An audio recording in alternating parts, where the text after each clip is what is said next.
Hey guys, welcome back. So today we got the GV80 no, GV70 2023 2.5 liter. Customer complaint is check engine light. So as we can see on the cluster right now, we do have a check engine light, but the concern was, if you see here the distance to empty right now at 126, the customer is saying that every time when it hits 165 kilometers distance to empty, the check engine will on, right? And she goes fill it up, goes to full tank, and the check engine light is gone. So I did my pre-scan here on my scan tool, and we can see here we got two codes, P046317, the level sensor A, and P206817, level sensor V, circuit high. So what I noticed here, because earlier I saw it at 128 earlier, and then I was idling, it jumped to 200 something. So there's something going on in our level sensor. I'm gonna start this again. Earlier at 123 or 124. Let's see what's the distance to empty. So right now the distance to empty is 226, and our fuel gauge here is almost at half, and we're gonna wait a little bit. Maybe I'm gonna rock the car just to move it around, and we'll see if it changes all of a sudden. Okay, it's not changing yet. Let me just navigate on the data here on the engine side. Let's see.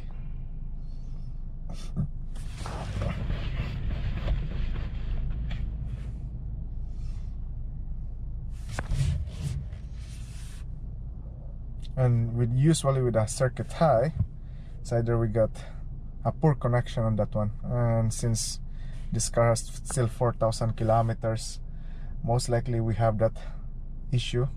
So on our data showing here 42%, right, fuel level option. So okay, here we go, and it starts dropping there. 209, 204, 198, 188, and my fuel level here, oh sorry, let's see, let me graph this. No, graph, that's 27%, and see we can see the movement there. That should move at all because we didn't do anything. So right now 27% there. Let me do off. I'm gonna do ignition on, and went straight to 43%, and that should drop.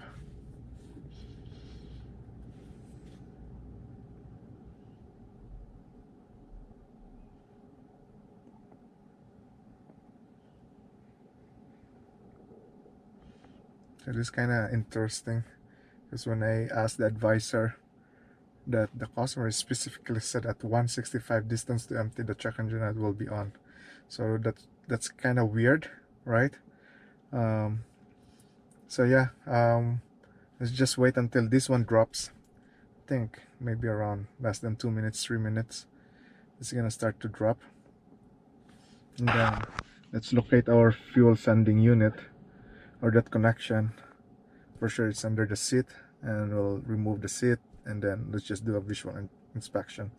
It could be, you know, poor connection, or it could be, you know, our sending unit is bad now, but that's very unlikely. I'm going towards a poorly connected connector.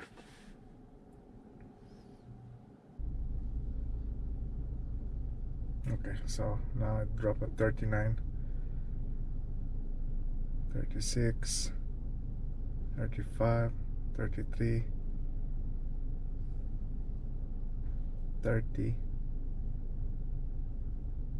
28, 29, 37. Okay, so we see that it drops. That should not drop unless, you know, something is leaking, but we'll see. let's remove the lower back seat, and then let's see that connection. So with these models, we're removing this guy here. The fuel connections, the sending unit, the pump, and the level sensor, I think it's in here. So this one you just pull up, right?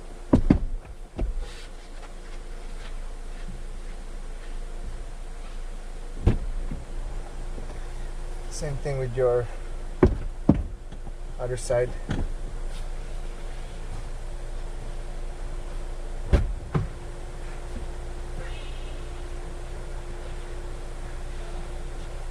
So just have to pull this.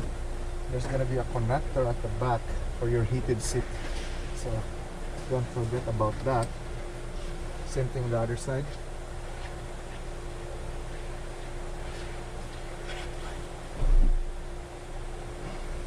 And then lastly, there's gonna be a big connector at the bottom here.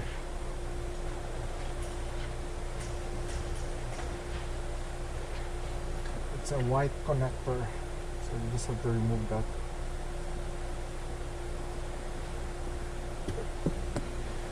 Okay. What we're looking for now is this guy here. There's already a cut here. You just have to pull it. Come on.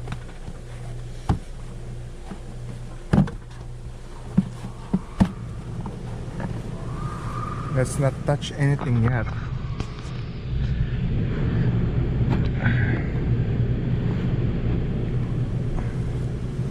Okay.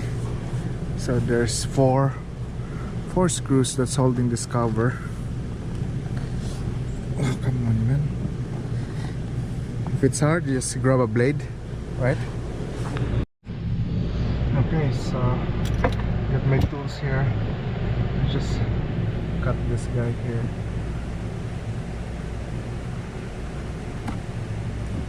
And then I guess we have to remove this 10 mm. That's for our seat cable, I think.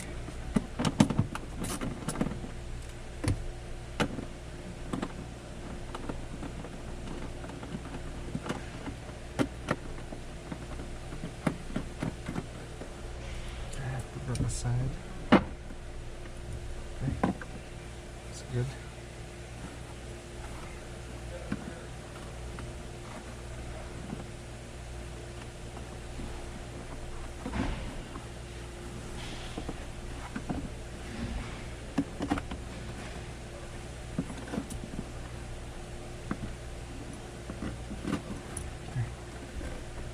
There we go.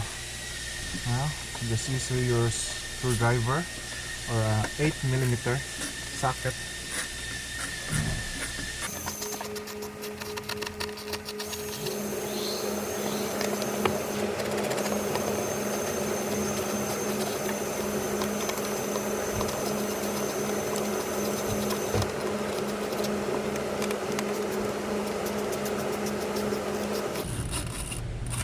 Okay, that's out. Now just carefully pull it up. Let's see what's inside.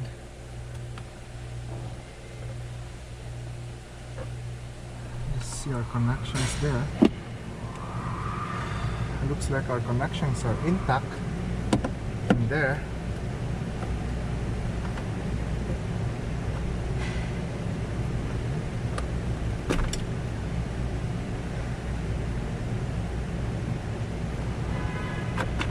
Looks like that's good.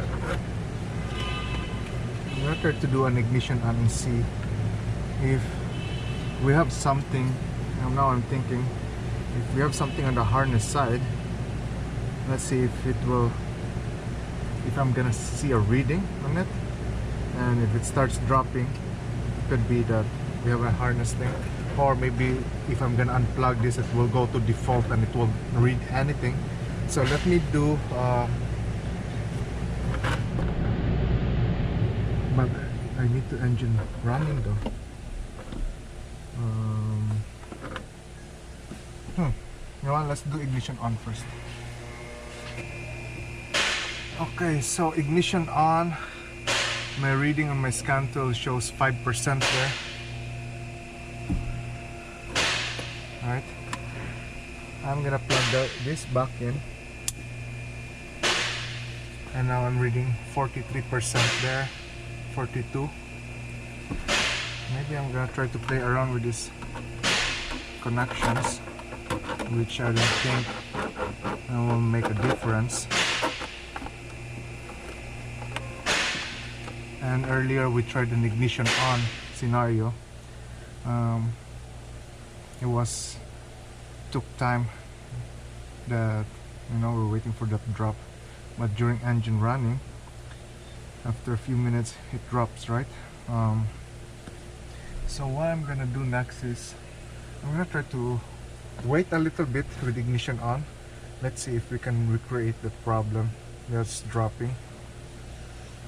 And I don't think, and I have another fuel sending unit because it shows the fuel sender A and fuel sender B, and I don't think on the other side of that seat, usually if there's another sending unit installed, you got a pre-cut here that you can access to that, right? So let's just wait a little bit. I'm gonna wait a little bit and see what will be the reading for this fuel level after a while, just ignition on, or it, you know, maybe it just needs to be engine running before it acts up again. So yeah, we'll see.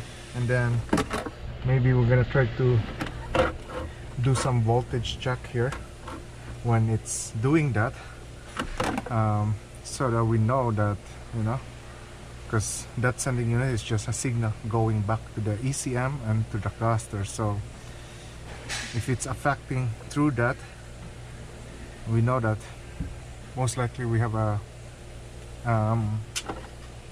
sensor problem, right? Okay, so I've been waiting for a while, still stuck at 43%. So I think I hook up my meter here. We're doing a fuel sender 1, so there's two A and B, so I guess the sender 1 is A. I'm gonna do the engine running and let's see if we have some changes.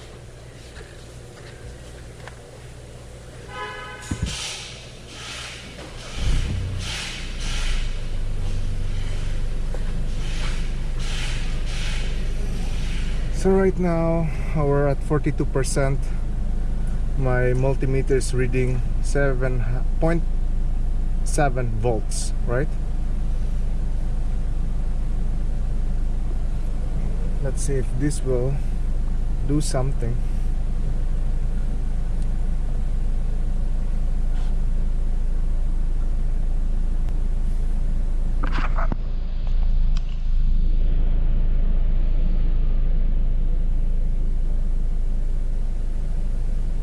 This one way is to remove this whole assembly, right, and do the full range of the sending unit itself, and we'll get some data because they ask us on the service information to check the resistance value because it's almost resistance, right? So in here, as you can see, we got 37% now.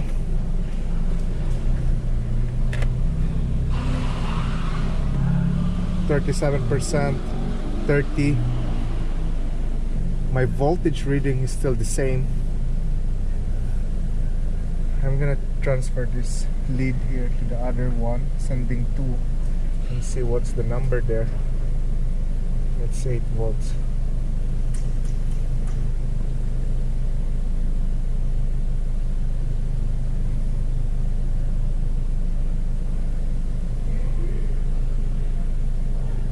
Volts. Let me try again. It's just a few minutes and it starts to drop.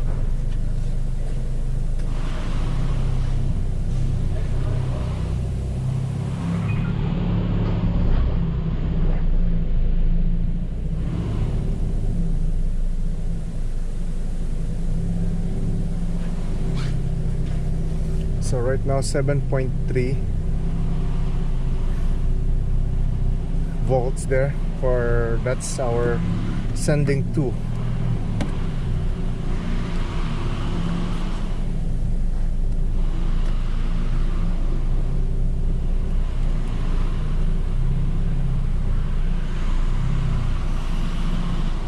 The sender 1 didn't change at all the voltage reading.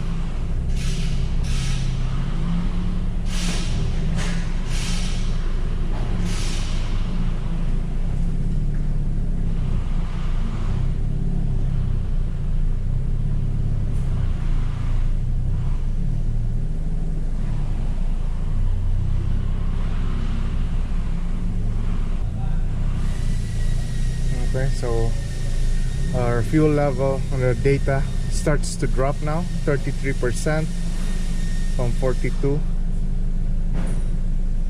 29, 80, yeah, 27.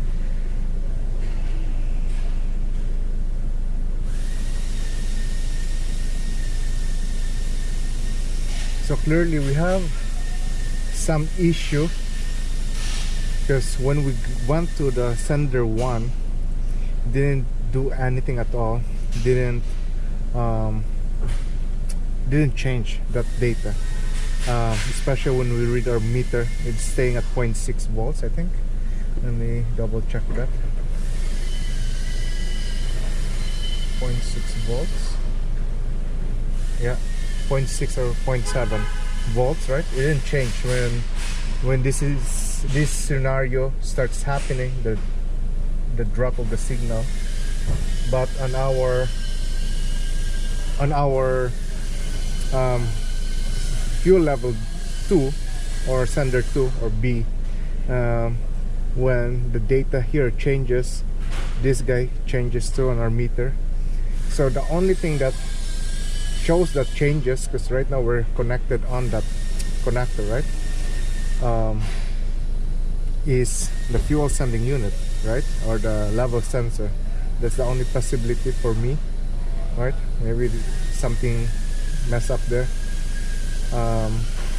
So I'm gonna call a new sending unit on this one, right? We're gonna retest again once I get that sending unit, because I don't want to take this apart, and you know, we will just end up doing that. But the proper way too is you remove the whole thing and do the full range of that sending unit. But I'm just gonna order a sending unit because this is still warranty. And yeah, at least we did our checks, and I know that it's not the signal from the cluster itself that's acting up, right? Because we measure directly to the component. So yeah, I'll update you guys once the part comes in, and we'll continue the repair.